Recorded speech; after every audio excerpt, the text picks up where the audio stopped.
بسا اوقات بہت سی محنتوں کا نتیجہ انسان دیکھتا ہے کہ ضائع چلا گیا.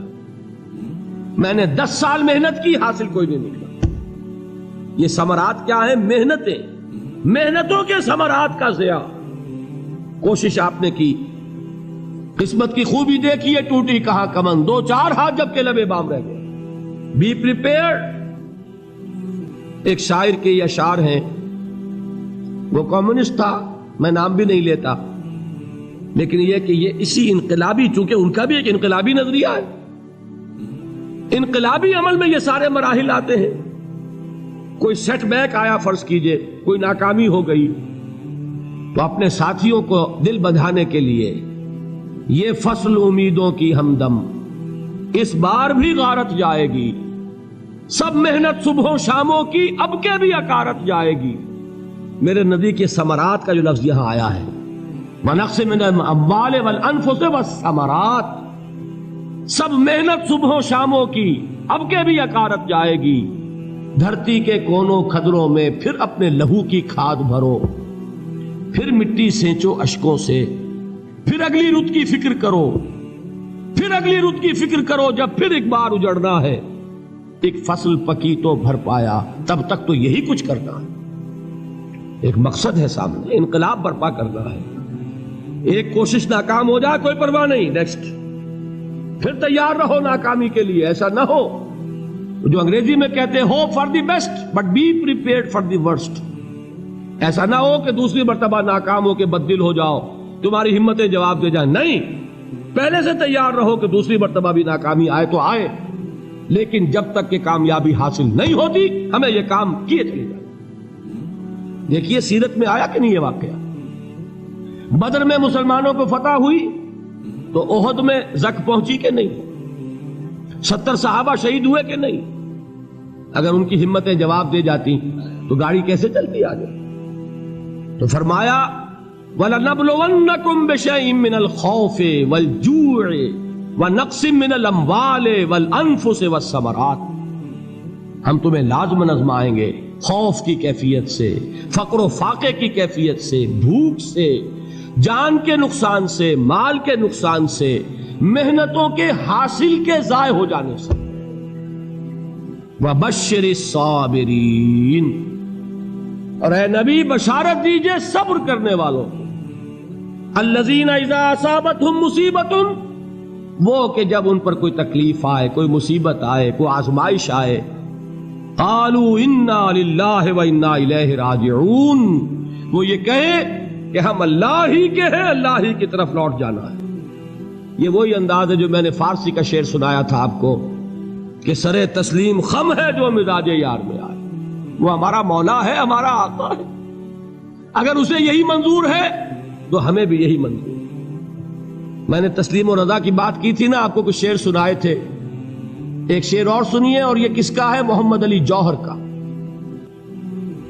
ایک مرتبہ جیل گئے، ان کی ایک بیٹی جوان بیمار ہوئی، فوت ہو گئی. باہر چھوڑا انگریز نے، جاؤ بھائی دفن کر دو بیٹی کو. دوسری مرتبہ جیل گئے، دوسری جوان بیٹی اسی مرض میں مبتلا ہوئی. اب یہ جیل میں ہے، خبر پہنچی کہ دوسری بیٹی کے اوپر بھی اسی مرض کا حملہ ہوا ہے. ایک نظم لکھی ہے جس کا آخری شعر یہ ہے، تیری صحت ہمیں منظور ہے لیکن اس کو نہیں منظور تو پھر ہم کو بھی منظور نہیں.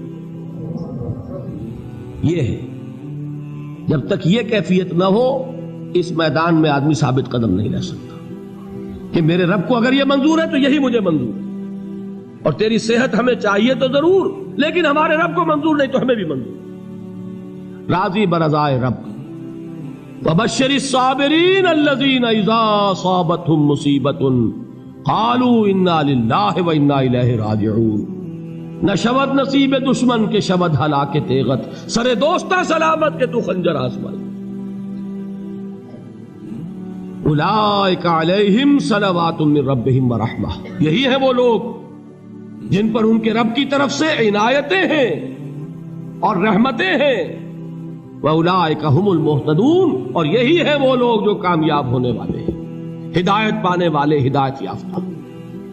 اسی سورہ بقرہ میں ذرا آگے چل کر، یہ تو ہے 20واں رکوع، 19واں رکوع 21ویں رکوع کی پہلی آیت ہے لیس البر ان تولوا وجوہکم قبل المشرق والمغرب ولكن البر من آمن بالله واليوم الآخر والملائكة والكتاب والنبيين وآتى المال على حبه ذوي القربى واليتامى والمساكين وابن السبيل والسائلين وفي الرقاب وأقام الصلاة وآتى الزكاة والموفون بعهدهم إذا عاهدوا والصابرين في البأساء والضراء وحين البأس۔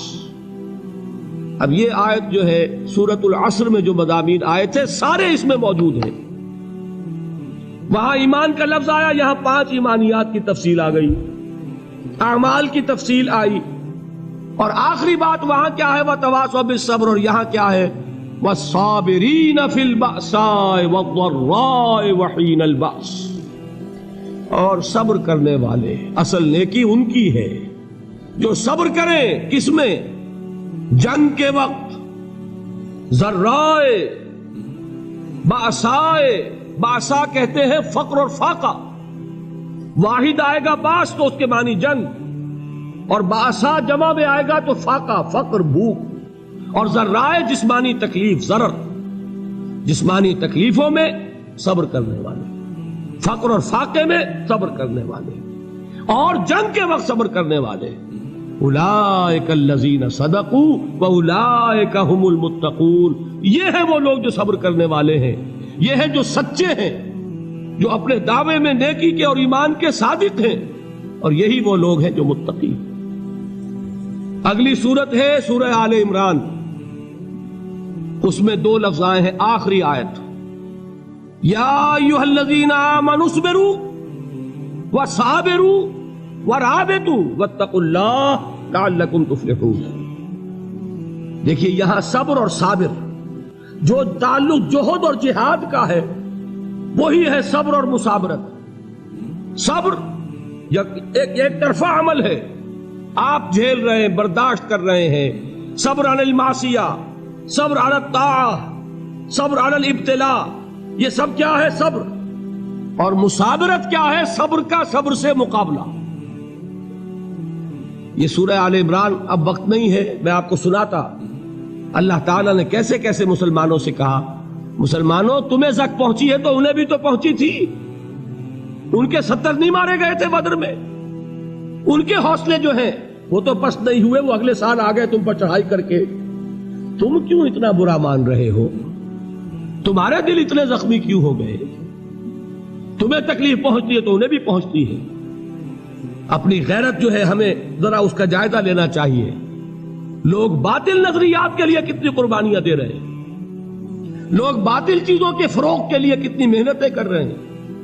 جیسا کہ میں نے ابھی کہا تھا، اسی غیرت کو چیلنج کرنے کے لیے، ذرا آپ کی حمیت دینی کو جوش دلانے کے لیے، قادیانی نوجوان کتنی تعداد میں اپنے آپ کو دین کے لیے وقف کرتا ہے، اور آپ کتنے نوجوان ہیں جو اپنے آپ کو دین کے لیے وقف کرتے ہیں، اور ہوں وہ کھاتے پیتے گھرانوں کے لوگ۔ یہ نہیں ہے کہ اگر کوئی اور کام نہیں کر سکتا تو پھر یہ ہے کہ وہ دین کے کام میں لگ جائے۔ باصلاحیت لوگ، کھاتے پیتے لوگ، ذہنی استعداد رکھنے والے لوگ، اونچے گھرانوں کے لوگ، وہ وقف کریں اپنے آپ کو دین کے لیے۔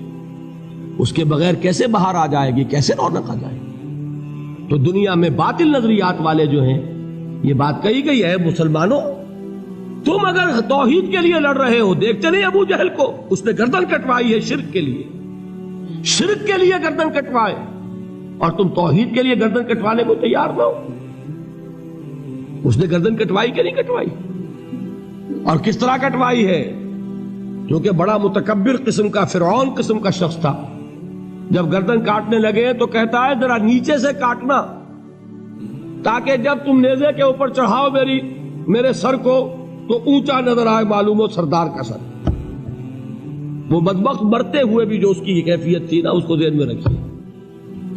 تو یہ اس لوگوں نے قربانیاں دی، جانیں دی، تو فرمایا اگر تم ان سے زیادہ قربانی نہیں دو گے، جو نوٹ کر لیجئے اس کو، مجرد اگر حق کو غالب کرنا اللہ کے ذمے ہو تو آنے واحد میں غالب کر دے گا، تمہیں تکلیف ہی دینے کی ضرورت نہیں۔ سمجھ رہے؟ کیا اللہ کے مقابلے میں کوئی باطل کی طاقت ٹھہر سکتی ہے؟ یہ تمہارے ایمان کا امتحان ہے، یہ تمہارے خلوص کی آزمائش ہے، یہ تمہارے امتحان کا ثبوت درکار ہے کہ اللہ تعالیٰ دیکھنا چاہتا ہے تم اس کے لیے اپنی جانیں قربان کرنے کو تیار ہو کہ نہیں، تم اس کے لیے تن من دھن لگانے کو تیار ہو کہ نہیں۔ اور یہ جان لو کہ اگر کفار اور مشرکین اور ملحدین اور باطل نظریات والے وہ جو کچھ قربانیاں اپنے باطل نظریات کے لیے دے رہے ہیں ان سے زیادہ اگر تم نہیں دو گے تو حق غالب نہیں ہوگا۔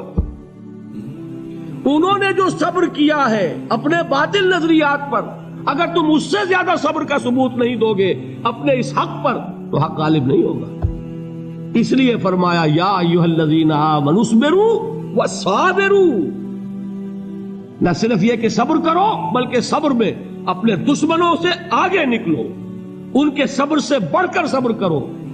وَرَابِطُوا، مرابطہ کہتے ہیں چوکس رہنا، ہوشیار، پہرا دو، ایسا نہ ہو کہ دشمن جو ہے غفلت میں تمہارے اوپر کوئی حملہ جو ہے کر بیٹھے۔ وَاتَّقُوا اللَّهَ، اور اللہ کا تقوی اختیار کرو، لعلکم تفلحون، تاکہ تم فلاح پاؤ۔